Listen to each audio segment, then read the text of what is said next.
The officer's already facing a homicide investigation. He's already been arrested. He's already facing a murder charge. So it's obviously not even about that. Now, for the people that showed up to Huntington Beach and in California where you were witnessing this, were those locals? Were they people from out of the area? Were they bussed in? Do you know any of this?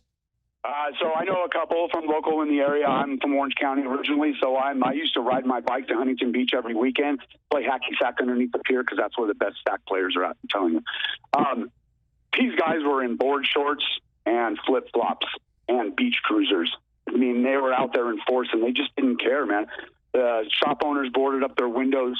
We spent time walking up and down the boardwalk, letting them know that if they needed our help, we were there to help them. And like I said, it's just you got to get the communities together.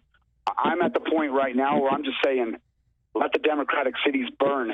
You know, they talk about coming to the suburbs. Let them come to the suburbs because we're waiting for them.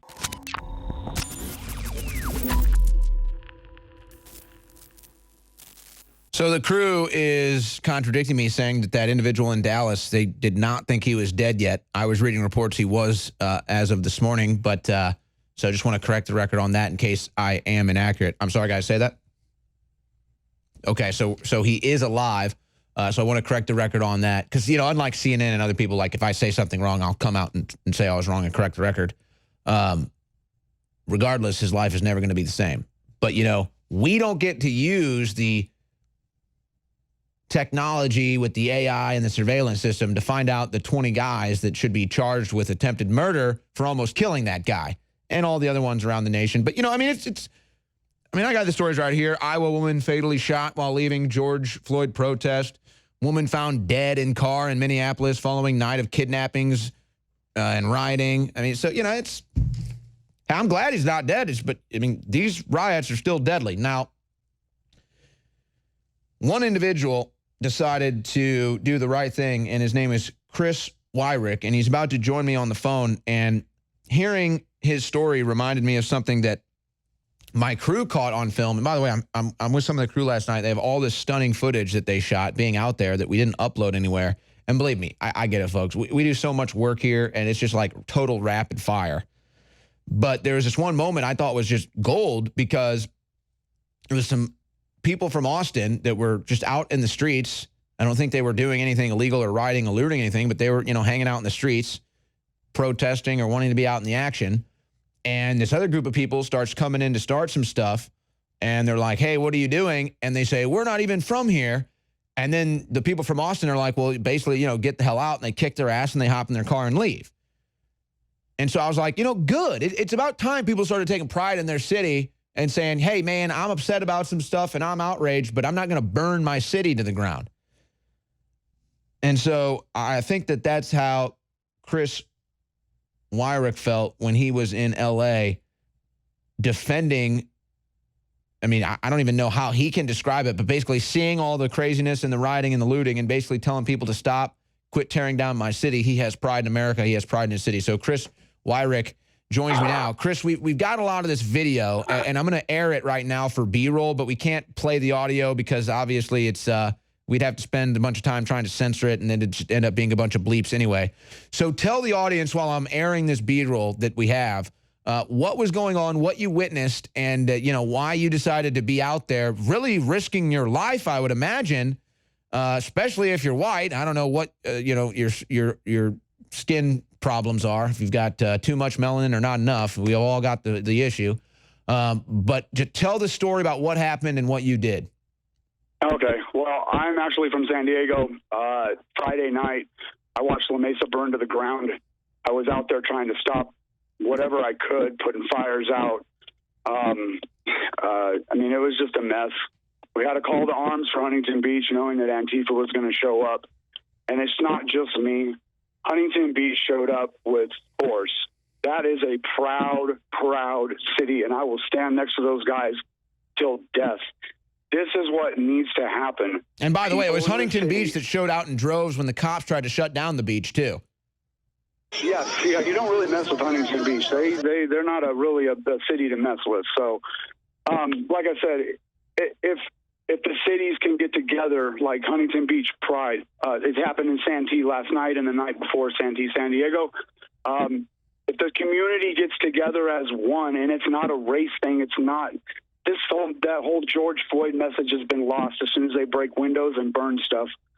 But if the community can get together, the community can stop this. The people, because the police department needs our help. They're outnumbered. They don't have the strength to stop these guys. And I mean, I'm willing to help and protect my city because I'm not willing to let anybody get beat. You know, and it's funny because sometimes I have to, you know, and you made a brave decision because I was sitting here too the other night, like, you know, I'm apt to just grab my guns and just head out and just stand in front of a business, not even mine, just to stop it, just to say, I'm not going to let my city burn to the ground. I've only lived in Austin for 5 years, but I'm not going to just let people come here and burn the city to the ground. Like there's a sense of pride that people used to have that's lost. And it's so obvious that this is no longer about George Floyd. The officer's already facing a homicide investigation. He's already been arrested. He's already facing a murder charge. So it's obviously not even about that. Now, for the people that showed up to Huntington Beach and in California where you were witnessing this, were those locals? Were they people from out of the area? Were they bussed in? Do you know any of this? So I know a couple from local in the area. I'm from Orange County originally, so I used to ride my bike to Huntington Beach every weekend, play hacky sack underneath the pier because that's where the best sack players are at, I'm telling you. These guys were in board shorts and flip-flops and beach cruisers. I mean, they were out there in force, and they just didn't care, man. The shop owners boarded up their windows. We spent time walking up and down the boardwalk, letting them know that if they needed our help, we were there to help them. And like I said, it's just you got to get the communities together. I'm at the point right now where I'm just saying, let the Democratic cities burn.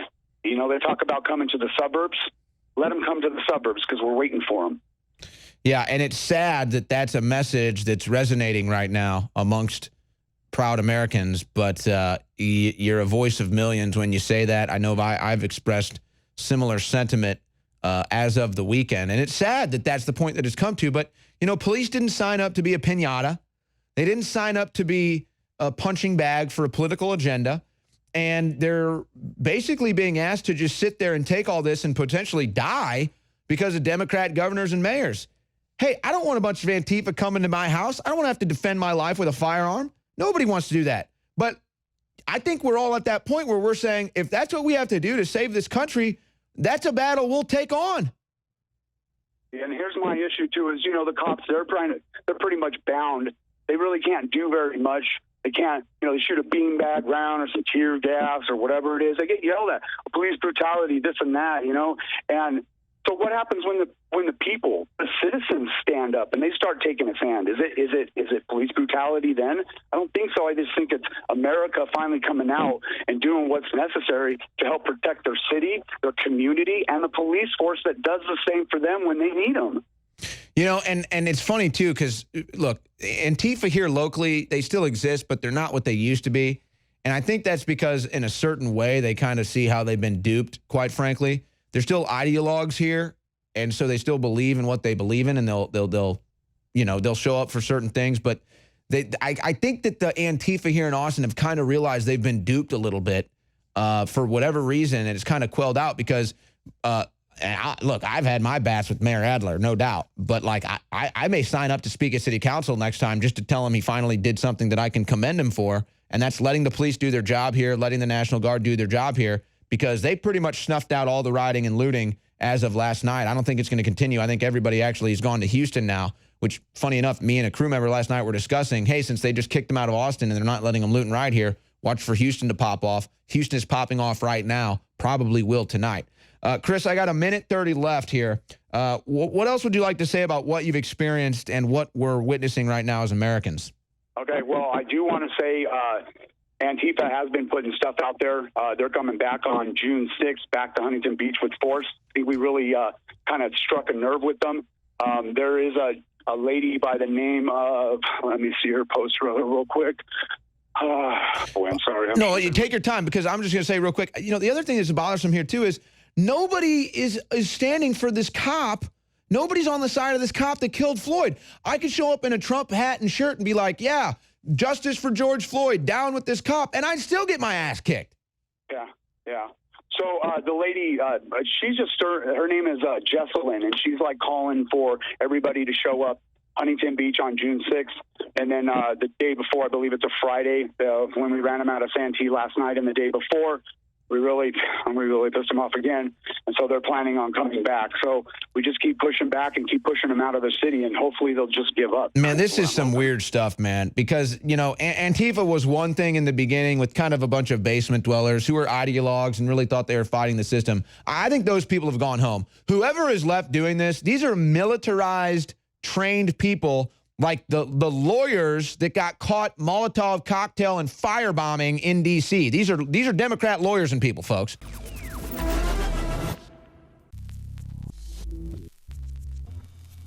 A new collection of shirts designed to spread the word about one of the most dangerous technological threats the world has ever seen is now available at the InfoWars store.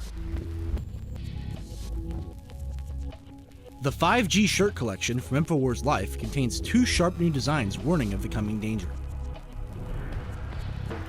Making for an easy conversation starter and way to spread the word, these are can't-miss additions to your InfoWars shirt lineup. With both a simple 5G kills and a humorous 5G evolution shirt design, you can help warn the public while supporting the InfoWars crew in style. We know the dangers of 5G. Now it's time to share that information with the world and fight back. Go to InfoWarsStore.com and pick up your favorite design today.